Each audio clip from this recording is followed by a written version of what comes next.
ఆషాఢ మాసంలో తెలంగాణ అనగానే అందరికీ గుర్తుకు వచ్చేది బోనాల జాతర.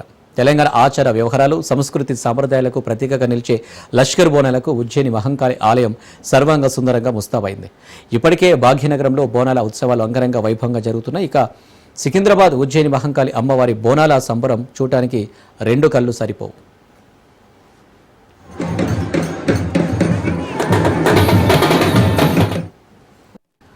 తెలంగాణలో బోనాల పండుగ వచ్చిందంటే ఊరు వాడ చిన్న పెద్ద బోనమెత్తాల్సిందే. అంతేకాదు అంగరంగ వైభవంగా అమ్మవారికి భోజనం సమర్పిస్తారు. ఊరంతా కలిసి అంతా ఒక్కరే అమ్మవారికి బోనం సమర్పించడానికి వెళ్తారు. హైదరాబాద్, సికింద్రాబాద్, గోల్కొండ వంటి ప్రాంతాల్లో బోనాలకు మరింత ప్రత్యేకత ఉంది.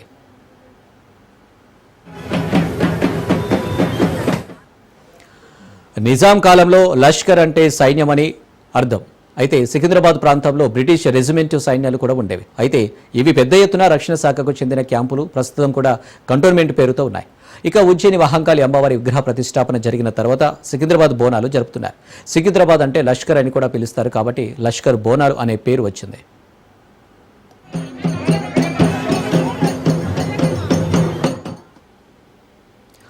సికింద్రాబాద్ బోనాలకు 200 ఏళ్లకు పైగా చరిత్ర ఉంది. సికింద్రాబాద్లో కలరా వ్యాపించిన సమయంలో అమ్మవారిని సూరటి అప్పయ్య మిలిటరీలో పనిచేసే వ్యక్తి అమ్మవారిని ప్రార్థించాడు.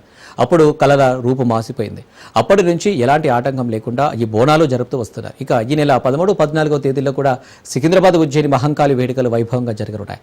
బోనాలు మరుసటి రోజు జరిగే రంగం కోసం కూడా జనాలు ఆసక్తిగా ఎదురు చూస్తూ ఉంటారు. ఇక తెలంగాణ ప్రత్యేక రాష్ట్రంగా ఏర్పడిన తర్వాత నుంచి ప్రభుత్వం బోనాలను ఘనంగా నిర్వహిస్తుంది.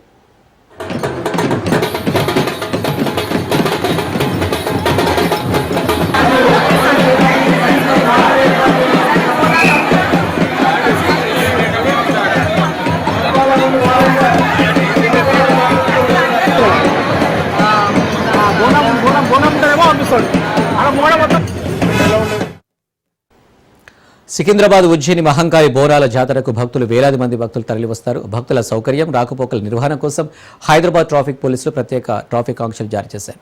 ఉజ్జయిని మహంకాళి ఆలయం పరిసర ప్రాంతాల చుట్టూ 2 కిలోమీటర్ల పరిధిలో ట్రాఫిక్ ఆంక్షలు అమలు కానున్నాయి. జూలై 13 నుంచి 15 వరకు ఈ ప్రాంతాల్లో భారీ ట్రాఫిక్, రోడ్డు అడ్డంకులు ఏర్పడే అవకాశం ఉన్నందున ప్రయాణికులు ప్యాట్నీ, ప్యారడైజ్, బేగంపేట మార్గాలను ఉపయోగించుకోవాలని ట్రాఫిక్ పోలీసులు సూచించారు. భక్తుల భద్రత కోసం 2500 మంది పోలీసు సిబ్బంది, 50 సీసీ కెమెరాలు మోహరించనున్నట్లు పోలీసులు తెలిపారు.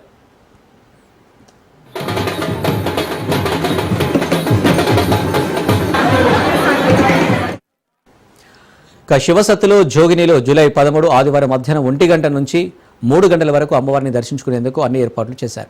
బాటా జంక్షన్ నుంచి మొత్తం 6 క్యూ లైన్లు ఏర్పాటు చేశారు. బోనం సమర్పించి అమ్మవారికి మొక్కులు చెల్లించుకునే భక్తులు ఇబ్బంది కలగకుండా 2 క్యూ లైన్లు ఉంటాయని అధికారులు తెలిపారు. ఈ క్యూ లైన్లో బోనంతో వచ్చే మహిళతో పాటు మరో 5గురిని అనుమతిస్తారు. దివ్యాంగులు, సీనియర్ సిటిజన్లకు ప్రత్యేక క్యూ లైన్లు నిర్వాహకులు, పోలీసులు ఏర్పాటు చేశారు.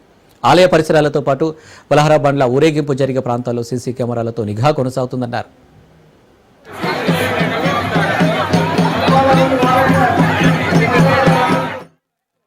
సికింద్రాబాద్ లష్కర్ బోనాల సందర్భంగా జూలై 13 ఆదివారం ఉదయం 6 గంటల నుంచి జూలై 15 మంగళవారం ఉదయం 6 గంటల వరకు మందు దుకాణాలు మూతపడనున్నాయి. బార్లు, వైన్ షాపులు, కళ్ళు దుకాణాలు మూసివేయాలని సిపి సివి ఆనంద్ ఉత్తర్వులు జారీ చేశారు. ఈ ఆదేశాలను ఉల్లంఘిస్తే కఠిన చర్యలు తప్పవని హెచ్చరించారు.